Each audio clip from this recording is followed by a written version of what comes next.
Have you ever wondered why sex holds such a powerful space in our lives? Even beyond just pleasure? It's everywhere. In advertising, relationships, even in silence. But is it only about physical satisfaction? Or is there something deeper, something psychological that we often overlook? Today, we peel back the surface to explore what sex really means to the human mind. If you think you already understand it, this video might just shift your entire perspective. If you're someone who's curious about the human mind, relationships, and how our behaviors are shaped by invisible forces, then hit the subscribe button. Because here at Whispers of Psychology, we dive into the truths most people are afraid to talk about. Ladies and gentlemen, let's begin with something no one really says out loud. Sex is not just physical, it's deeply psychological. We live in a world that often defines sex in terms of action. What happens physically, who it happens with, when it's appropriate and when it's not. But beneath all of this, there's a psychological depth that shapes how we connect, how we love, and even how we view ourselves. At its core, sex is not just a biological urge. It's also an emotional language, a complex form of communication that transcends words. For many, it becomes a way to feel validated, accepted, wanted. And this is where psychology steps in. Because when someone seeks sex, they are not always seeking pleasure. They may be seeking emotional safety, reassurance, or even a sense of identity. From early development, humans are wired to seek connection. This is not just romantic, it's neurological. Our brains crave intimacy, both physical and emotional. Studies have shown that even casual sexual encounters activate deep emotional responses in the brain, even when people say it doesn't mean anything. The subconscious mind often tells a different story. For some, sex becomes a way to escape loneliness. For others, it's tied to their sense of worth, as if being desired equals being lovable. This connection between sex and self-worth is not accidental. It is shaped by life experiences, past trauma, cultural messaging, and even childhood attachment patterns. Psychologists have long pointed out how unmet emotional needs can manifest through sexual behavior, sometimes in unhealthy or compulsive ways. And let's not ignore the role of rejection. When someone is turned down sexually, the psychological impact can often feel far heavier than expected. Why? Because it doesn't just feel like not tonight. It can trigger internal narratives of not being good enough, not being attractive, or even being unloved. That emotional response is deeply rooted in how our brains link intimacy to emotional validation. On the flip side, healthy sexual expression in a safe, trusting environment can actually heal. It builds connection, releases positive neurochemicals, and strengthens emotional bonds between partners. In fact, oxytocin, commonly known as a love hormone, is released during sex and physical touch, and it plays a key role in reducing stress and enhancing trust. What does this mean in real life? It means that for many people, the experience of sex can't be separated from how they feel about themselves. A person who has been emotionally neglected may seek sex to feel seen. Someone struggling with anxiety might crave physical closeness to soothe their nervous system. These psychological layers are often invisible, yet they influence choices, desires, and even emotional patterns in relationships. Now, here's the uncomfortable truth. Society rarely gives us space to talk about these things. Most people are either told that sex is only for pleasure or that it's something shameful. There's rarely any conversation about sex as a mirror, a reflection of our emotional state and internal beliefs. Psychology doesn't shy away from this truth. In fact, therapeutic work often reveals that sexual behaviors are just a surface. The real work lies beneath. Therapists often discover that behind sexual dysfunctions or compulsions, there are unresolved emotions, broken trust, unmet needs, and distorted beliefs around intimacy. And what about those who avoid sex altogether? Even that has a psychological side. Avoidance may be rooted in trauma, fear of vulnerability, low self-esteem, or even a subconscious belief that intimacy is dangerous. These avoidance patterns are not just personal choices. They are survival responses from the brain. It's important to understand that sex, at its core, is neither good nor bad, but how we use it, avoid it, or pursue it, that tells us a lot about what we're carrying emotionally. When we start to look at sex through the lens of psychology, we begin to see it not just as an act, but as a window into the human psyche. So next time you hear someone say, "It's just sex," pause. Ask yourself, is it really just that? Because, in truth, sex matters more than you think. Not because of what happens in the body, but because of what it reveals about the mind. When we talk about sex, very few people think about its impact beyond the physical. But psychology and neuroscience suggest otherwise. The influence of sex extends deep into our emotional and mental health. It's not just about pleasure, reproduction, or connection. It's about regulation, healing, and identity. Mental health and sexuality are more connected than most people realize. A lack of sexual intimacy, unfulfilling sexual experiences, or repressed sexual identity can slowly begin to reflect in one's emotional well-being.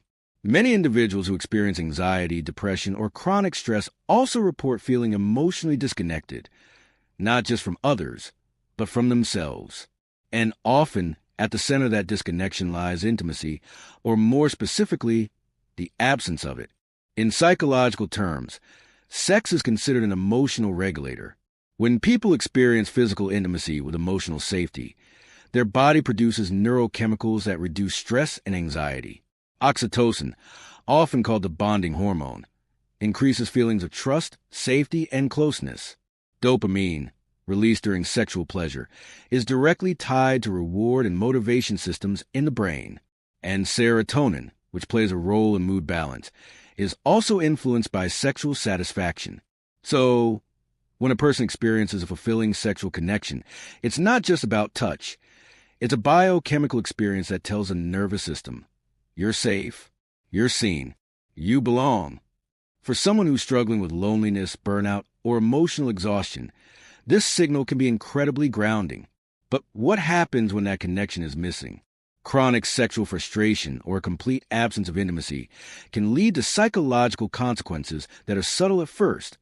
Irritability, sleep disturbance, a sense of emotional numbness. Over time, these can evolve into deeper states of disconnection. When someone goes long periods without intimacy, physical or emotional, it can fuel negative core beliefs. I'm not attractive, I'm not lovable, I don't deserve connection. This isn't about being desperate or needy.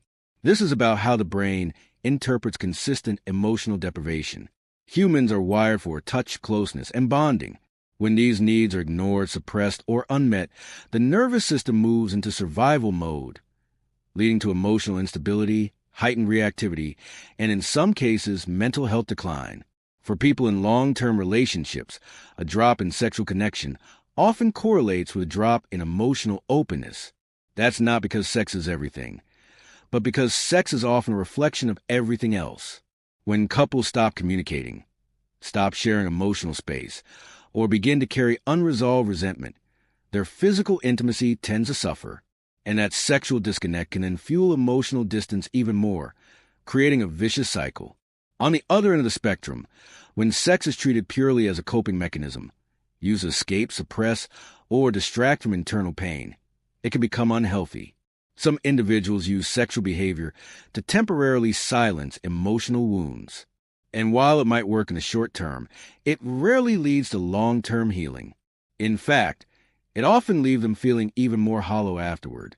This pattern, known in psychology as compensatory behavior, reveals how people can misuse intimacy when deeper psychological needs are left unaddressed. Let's also not forget how sexual trauma plays into this. For those who have faced any form of sexual abuse or coercion, the psychological scars are often long-lasting. It's not just about what happened to the body. It's about how the mind stored it. These individuals may struggle with anxiety, fear of touch, hypervigilance, or emotional shutdown in intimate situations. Their nervous system begins to associate closeness with danger, a deeply painful and complex form of emotional injury.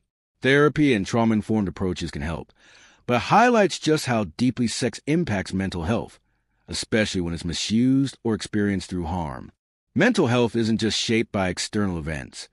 It's shaped by how connected or disconnected we feel from ourselves and others. Sex, when experienced within safety, respect, and emotional presence, can be a healing force. It can soothe the anxious mind, calm emotional storms, and restore trust in relationships. But when intimacy is absent, misused, or misunderstood, it can leave emotional wounds that are harder to see, but just as real. What we learn from psychological studies is simple yet profound. Sexual well-being is not a luxury. It's not just a bonus part of life. It's part of our emotional foundation. A healthy relationship with one's sexuality supports emotional balance, self-worth, and interpersonal trust. That's why the statement, "it's just sex," often oversimplifies something that is anything but simple. For some, it's a path to deeper connection. For others, it's a trigger for old wounds. And for many, it's a silent longing, an emotional need that goes unspoken in a world that either overhypes or shames it. Understanding the psychological weight of sex is crucial for mental health, because when we ignore it, we don't just suppress desire, we suppress emotional truth. Whenever sex is discussed, it's easy to frame it as a purely physical act, something that starts with the body and ends with momentary pleasure. But neuroscience tells a very different story. Behind every touch, every moment of closeness, and every intimate connection, there's a symphony of brain activity unfolding, quietly shaping how we feel, how we bond, and how we behave long after the moment has passed. The human brain doesn't treat sex casually, even when we think we do. Whether someone is deeply in love, casually exploring, or even detached emotionally, the brain has its own way of responding to sexual activity. And that response is rooted in chemicals, powerful neurohormones that are released before, during, and after the act. Let's begin with dopamine, the neurotransmitter most commonly associated with pleasure and reward. When sexual desire is triggered or fulfilled, dopamine floods the brain's reward system. It creates a high, not unlike the one people experience from eating their favorite food or achieving a major life goal. But unlike temporary pleasures, sex adds a layer of intimacy and connection. That's because dopamine isn't just about feeling good. It reinforces behavior. It tells the brain, "This is good, do it again," which means that sexual experiences are stored as emotionally significant events, whether we consciously realize it or not. Next is oxytocin, often called the bonding hormone or love hormone.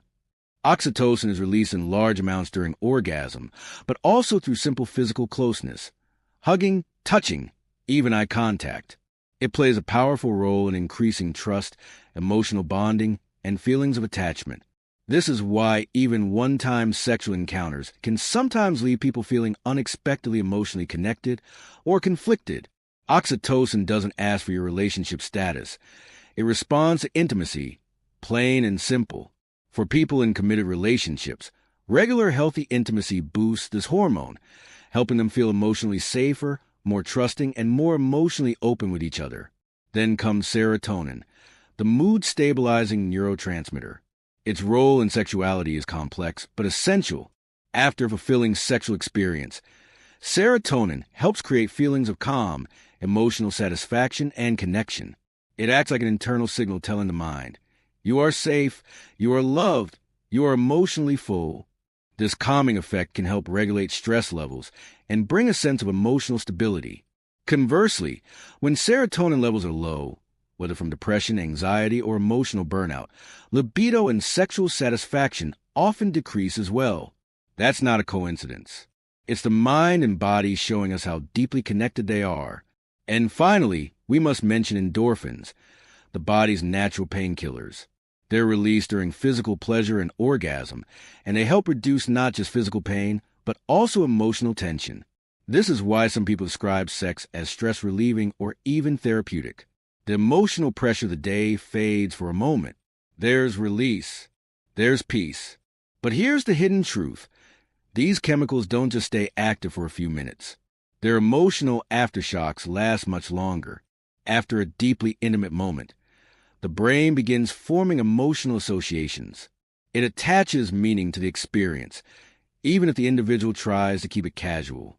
For many people, especially those with past emotional wounds, these associations can trigger vulnerability, fear, or confusion, even if the experience was physically satisfying. Because of the brain, sex is never just sex. It's neurochemical, it's emotional, it's psychological. This is why some people feel unexpectedly hurt or empty after a sexual encounter that was supposed to be meaningless. It's not weakness. It's biology. The brain tries to form connection where the heart may not be prepared to go. And for people who have experienced trauma, abandonment, or betrayal in the past, these hormonal responses can even feel unsafe. Oxytocin, which normally promotes bonding, can become overwhelming if someone associates closeness with danger. This is often seen in individuals with avoidant or anxious attachment styles. Understanding this doesn't mean we should fear sex. It means we should respect it. It means recognizing that our emotional system is not separate from our biology. When we engage in intimacy, our bodies aren't the only ones participating.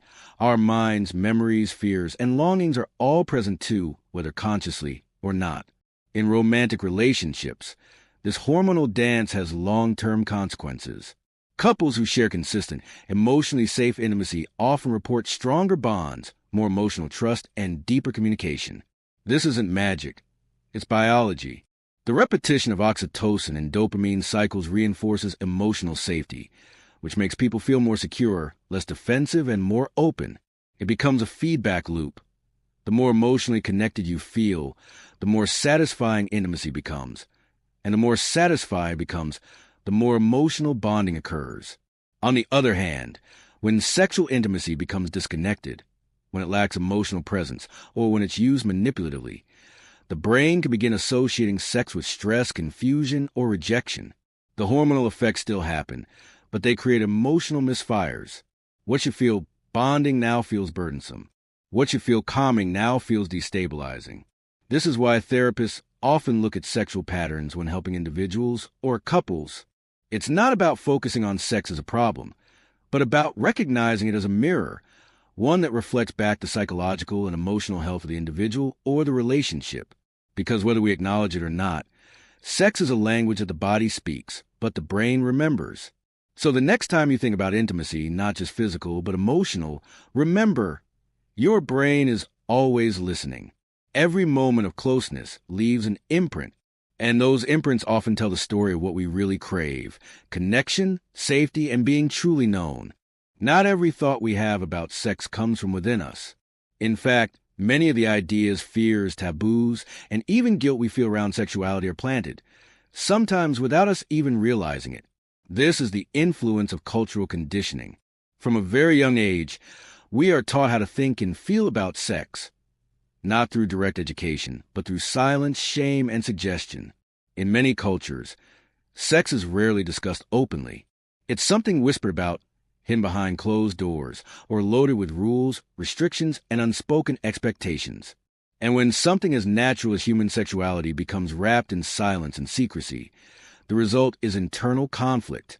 Psychologically, when a person is exposed to sex-negative messaging early in life, whether through family, religion, or society, their brain begins to associate sexual feelings with fear, guilt, or even disgust.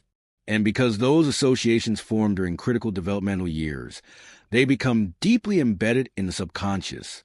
Even as adults, many people struggle to untangle what they actually believe about sex versus what they were taught to believe. Take shame, for example. Shame is not just embarrassment. It's the internalized belief that something about you is wrong. Many people grow up believing that feeling desire, being curious about their bodies, or wanting intimacy is something to hide or suppress.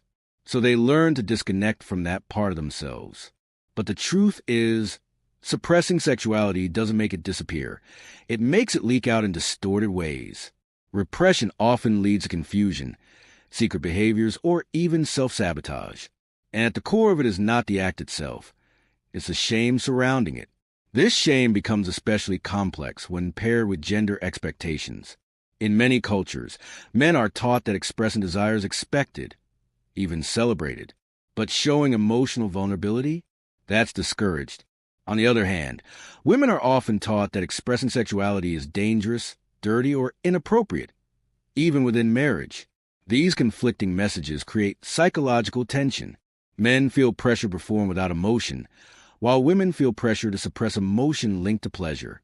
This disconnect affects relationships, intimacy, and how people understand their own needs. Now think about how society frames sexual identity. For people who fall outside the acceptable norms, those who identify as LGBTQ+, or those who don't conform to traditional gender or relationship structures, the shame can be even more profound.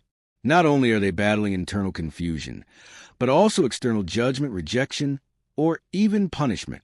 This cultural invalidation can lead to anxiety, depression, identity crises, and emotional detachment, not because something is wrong with them, but because they were taught something was wrong with their truth.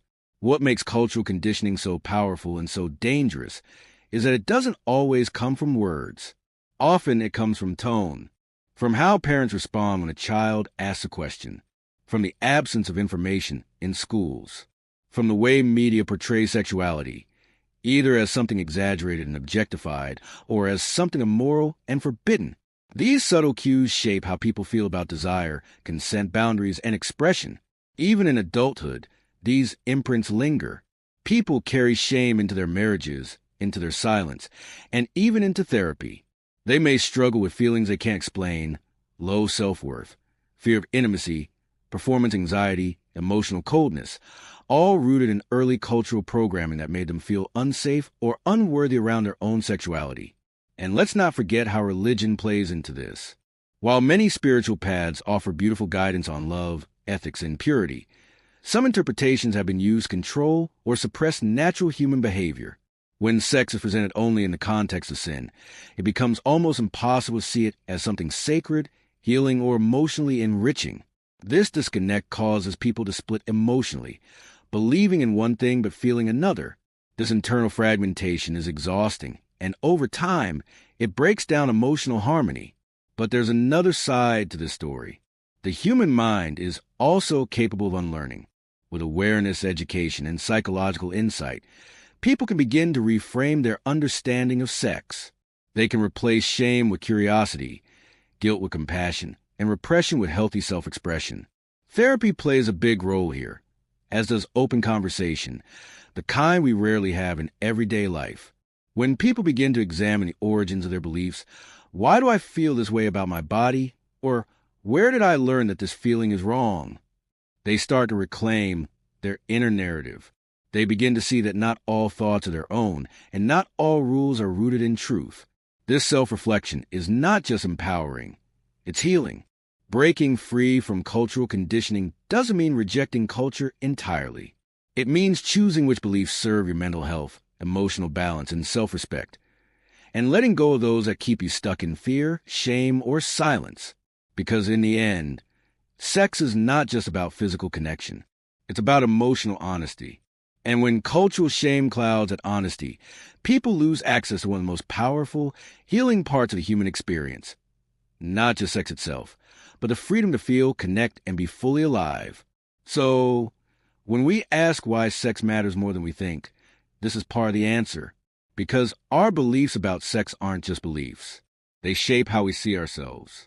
They shape how we love, how we bond, how we trust, and how we heal. And until we question where those beliefs come from, we're not really free. So as we've uncovered throughout this deep psychological exploration, sex is far more than just a physical act. It's a mirror reflecting human emotions, a core of our psychological health, and a language through which our bodies and minds speak to one another. Whether it's the emotional bonding it creates, the impact on our mental well-being, the complex hormonal interactions in the brain, or the deep-rooted cultural and societal messages we carry, sex shapes how we relate to ourselves and others in powerful, often invisible ways. Many of us walk through life carrying beliefs about sex that aren't really ours, inherited guilt, silent shame, fear, or confusion. But with awareness comes opportunity to rewrite those scripts, to replace silence with understanding, to shift from repression to reflection, and to realize that human sexuality, when seen through the lens of psychology and compassion, isn't something to be ashamed of, it's something to be understood. Understanding sex means understanding ourselves. It's about healing, intimacy, connection, and trust, not just with others, but within. And the more honestly we explore this part of life, the more emotionally whole we become. So the next time you find yourself thinking about sex as something taboo, awkward, or irrelevant, pause. Ask yourself, where did that thought come from? And what might I discover about myself if I look beyond the surface? Because in truth, sex matters more than most of us ever realize. Not just in the body, but in the mind, the soul, and the silent spaces in between. If this gave you clarity, a new perspective, or even just something to reflect on, make sure to subscribe to Whispers of Psychology. There's so much more to explore, and sometimes the quietest truths are the ones that change us most.